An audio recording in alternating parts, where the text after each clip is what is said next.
Bonsoir tout le monde, ici Monsieur Cacahuète et aujourd'hui nous sommes samedi 30 juillet 2022, il est 23h12. Ce soir le film qu'on a regardé avec Zouglut, d'un film qu'elle a choisi. Alors si vous vous souvenez du Parlons DVD précédent, on avait regardé, ça va être un peu compliqué vu que je ne l'ai pas encore uploadé. Mais voilà, je suis un petit peu de retard, je suis désolé. Mais si vous vous souvenez du précédent Parlons DVD que je n'ai pas encore uploadé, ça va être un peu compliqué je pense. Mais du coup, vous savez qu'on a regardé il n'y a pas longtemps le film Sexy Dance. C'était vendredi soir, hier soir. Du coup, ce soir, qu'est-ce qu'on a regardé? On a regardé le film Sexy Dance 2. Le film qui donne envie de bouger son corps sur le dance floor, citation de Première. C'est un film que j'avais déjà vu une fois il y a longtemps. J'en avais gardé un bon souvenir, mais c'était il y a un bon moment. Je ne me souvenais plus des détails, à part le fait qu'il y avait des battles et une histoire de métro au début. Et du coup, on a regardé ce film. Donc toi, tu l'avais déjà vu au moins une ou deux fois? Bah, une fois sûr. Et donc deux, parce que si j'ai vérifié qui marchait, mais... Et donc du coup, bah, redécouverte pour moi de ce film-là, et j'ai adoré. Je l'ai trouvé aussi bien que le premier, voire sur certains aspects, limite presque plus intéressant que le premier Sexy Dance. Et ce qui est bien, c'est que la transition est faite, donc on va en reparler dans le résumé. Alors on va quand même lire le synopsis. Toi, toi aussi t'as bien aimé? Oui, mais je me rappelle plus du nom du personnage principal. Bon, on va voir ensemble. Alors, la suite du sensationnel Sexy Dance est un véritable mix de corps en mouvement, d'histoire, de cœur et de rêve et de gloire. Ah, ils disent pas beauté. Amour, rêve et gloire et beauté. Non, c'est nul. Bref. Amour, gloire et beauté. Moi j'ai connu surtout la série Amour, gloire et débat d'idées. C'était une parodie sur Canal+. J'ai failli chanter en plus. Alors, mélangé à un son surpuissant et des chorégraphies hallucinantes, totalement hip-hop. Andy, Brianna et Vigan, voilà. danseuses de rue aussi talentueuses que rebelles, tentent de s'adapter aux règles très strictes de sa nouvelle école, la Maryland School of the Hard, MSA. Son rêve, remporter la plus importante battle de danse de Baltimore, The Streets, et battre la troupe underground 410, tenante du titre. Une seule solution s'impose, former son groupe à l'aide de Chase Robert Hoffman, meilleur élève de l'école et star en devenir. Ces deux prodiges de la danse, irrésistiblement attirés l'un par l'autre, alors que tous les séparent, devront apprendre à fixer des barrières entre amour et loyauté pour atteindre leur but. Alors je suis pas tout à fait d'accord avec le synopsis, ça se passe pas tout à fait de cette façon-là, mais bon, on va y revenir. Je vais finir quand même de lire ce qui est écrit sur le boîtier. Bonus, alors on les a pas regardés. Les scènes coupées avec les commentaires du réalisateur John M. Chu, un regard neuf, le making-of de Sexy Dance 2, les hors-la-loi du hip-hop rencontrent avec le crew 410, le raid vidéo de Robert Hoffman. Disponible en français ou en anglais, sous-titré français ou anglais. Nous on l'a vu en français, doublé. Le doublage français est de qualité. Alors, voici derrière, et à l'intérieur, ça se présente comme ceci. Donc, rien de particulier. Au niveau de l'édition DVD, c'est une édition toute somme standard, classique. Alors au niveau du résumé, au niveau de l'histoire, donc l'héroïne, alors on a un doute, mais il nous semble qu'à un moment donné, donc on va avoir un passage dans le film, dans les débuts, où le héros du premier film va faire une apparition, et il nous a semblé que, après on a peut-être mal entendu, mais il nous a semblé que lors d'une conversation entre le héros du 1 et l'héroïne du 2, que c'était sa cousine. Mais c'est vrai qu'il a l'air de s'être passé plusieurs années entre le 1 et le 2. Et on se demande si c'est pas non plus... et l'héroïne du 2 a un petit air de ressemblance avec l'une des filles qui était... comment on appelle quand des enfants ils sont dans un truc d'adoption mais ils sont pas placés, voilà, dans la famille d'accueil, ouais. Donc il y avait dans le film du héros du 1, dans le premier Sexy Dance, le héros du 1 était dans une famille d'accueil avec deux autres enfants, une fille et au moins deux, je suis sûr, je me souviens. Je suis sûr qu'il y en avait trois. Ben, au moins deux, peut-être trois. Deux petits et une moyenne. En tout cas, une fille qui était dans la même famille d'accueil que le héros du 1.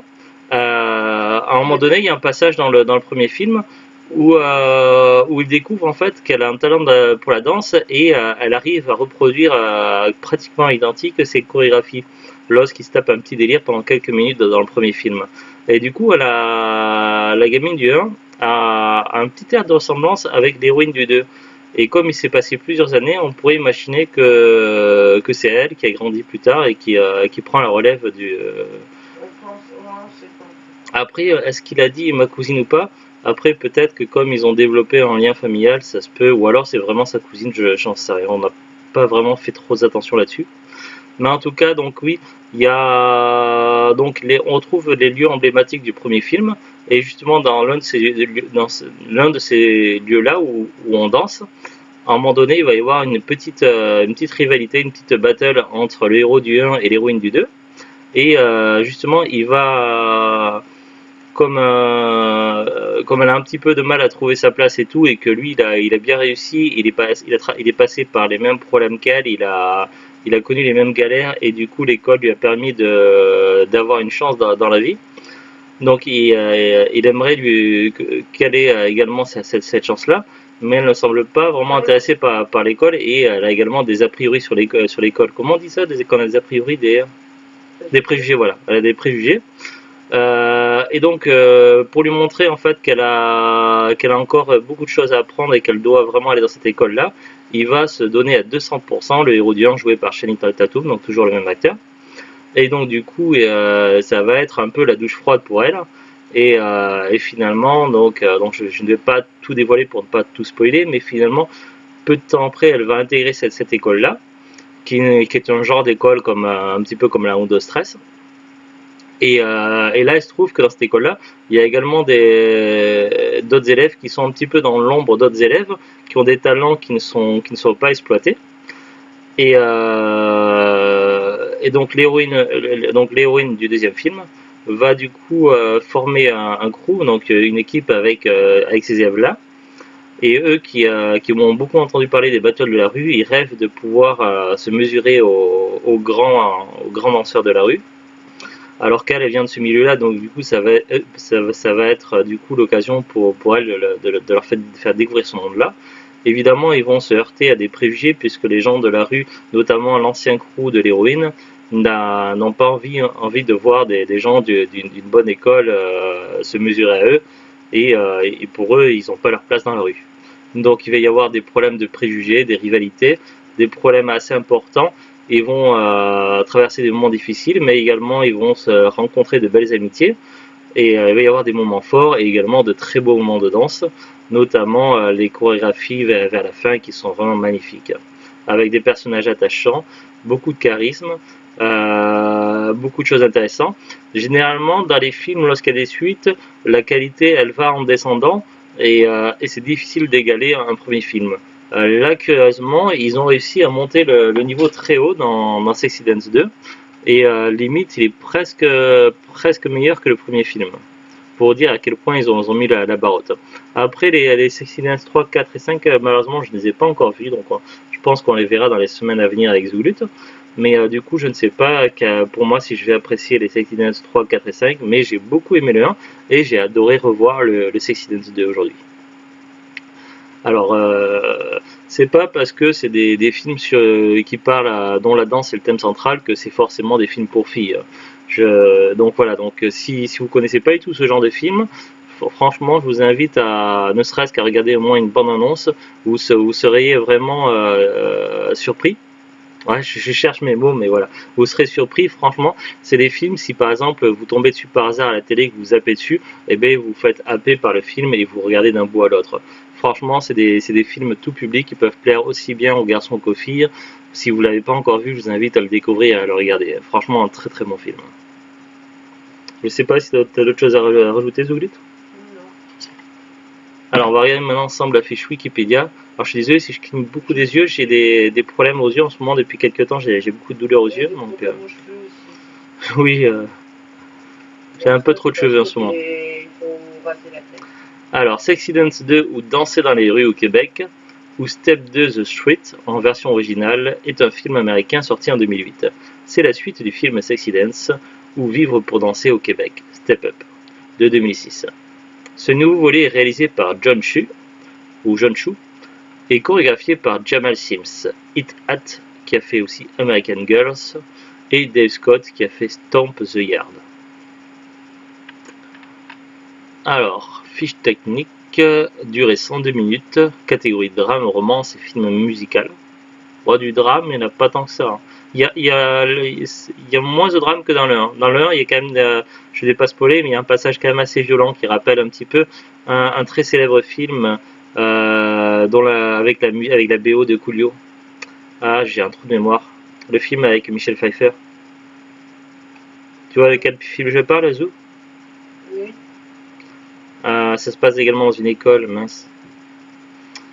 Donc il y a un petit peu de drame dans le 1. Là, ils disent drame, romance et film musical. Je trouve pas vraiment qu'il y a de drame. Bon, il y a des passages un peu tristes dans le film, mais pas tant que ça. Durée 102 minutes. Sortie aux États-Unis et au Québec le 14 février 2008. En France le 9 avril 2008. Non, c'est pas gamine. Non, mais elle fait penser un peu. Alors, casting, on a Brianna Evigan, Robert Hoffman, Channing Tatum, Adam G. Sevani, Will Kemp, Cassandra Ventura, Daniel Polanco, Christopher Scott, Luis Rosado, Harry Shum Jr., la jeune Dantzler, oui, Janelle Cambridge, Black Thomas, Telisha Shaw, Marie Coda, Son Jason, James Coulter et G. Boog. Oui. Donc je viens de faire une petite recherche. On t'écoute. La fille qu'on parlait au début, c'était dans le premier. Ouais. En fait, c'était vraiment sa sœur. Ils avaient le même nom de famille, mais d'accord. à mon avis, ils avaient peut-être pas la même mère ou un truc comme ça. Parce qu'ils avaient le même nom de famille dans l'histoire. D'accord. Donc elle, c'est pas sa sœur. Mais il me semble qu'il parle d'une cousine, mais je suis pas sûr, j'ai un doute. C'est moi qui ai pensé à ça. Alors, box office. Le film s'est ouvert à #2. Pourquoi #2 ou dièse 2 et a gagné 18 908 826 $. C'est plutôt pas mal en son week-end d'ouverture. Pour un seul week-end. C'est fort quand même. Intensifié à partir du 4 août 2008, le film a gagné 58 17 783 au box-office domestique et 86 27 415 $ US dans d'autres régions du monde, apportant un total de 144 45 198 $. Dans le monde entier, cependant, le film a seulement reçu 24% des revues positives par Rotten Tomatoes. Ah, moi, je trouve qu'il mérite beaucoup plus que 24%. Au moins, je sais pas, 60-70 quoi. C'est tout ce qu'on a sur Wikipédia. Le DVD, nous, on l'avait acheté d'occasion sur Facebook, donc on l'avait dû le payer dans les 1 €. Le DVD, il doit être trouvable d'occasion. Neuf, ça doit être un petit peu compliqué. Certains Sexy Dance sont très faciles à trouver. On les a souvent vus dans les noces. Surtout celui qui a un boîtier jaune, je sais plus si c'est le 4 ou le 5. Mais par contre, certains Sexy Dance commencent à être un peu compliqués à trouver. J'ai regardé sur 2 sites internet comme ça. Sur Amazon, donc c'est maintenant que des revendeurs, des vendeurs pros, des particuliers qui le vendent. Et le prix affiché est de 15,99 €, donc c'est un petit peu cher. J'ai regardé également sur Rakuten. Sur Rakuten Sexy Dance 2, on peut le trouver soit tout seul, soit en coffret. Alors tout seul, on peut le trouver neuf à partir de 90 centimes ou d'occasion à partir de 90 centimes. Donc déjà sur Rakuten, les prix sont un peu plus abordables que sur Amazon. Il y a un coffret qui réunit Sexy Dance 1 et 2. Là, ils disent d'occasion à 2,88 € ou neuf à partir de 19,78 €. Après, il y a plein d'autres sites. Il y a Fnac, Vinted, Le Bon Coin, eBay, etc. Après, les prix sont divers et variables. Après, je pense que si on s'en fiche un petit peu, que ce soit neuf ou d'occasion, en occasion, il y a moyen de trouver un peu plus facilement et moins cher. Ça donne une petite idée des prix. Après, c'est vrai qu'il semble un peu moins facile à trouver que le premier Sexy Dance, le 2.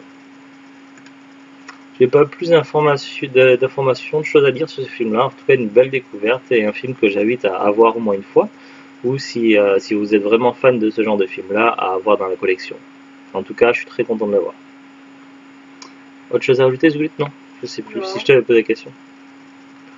Allez, on vous souhaite une bonne continuation de week-end. À très bientôt et au revoir. Au revoir. Que le hip-hop soit avec vous. Au revoir. Salut.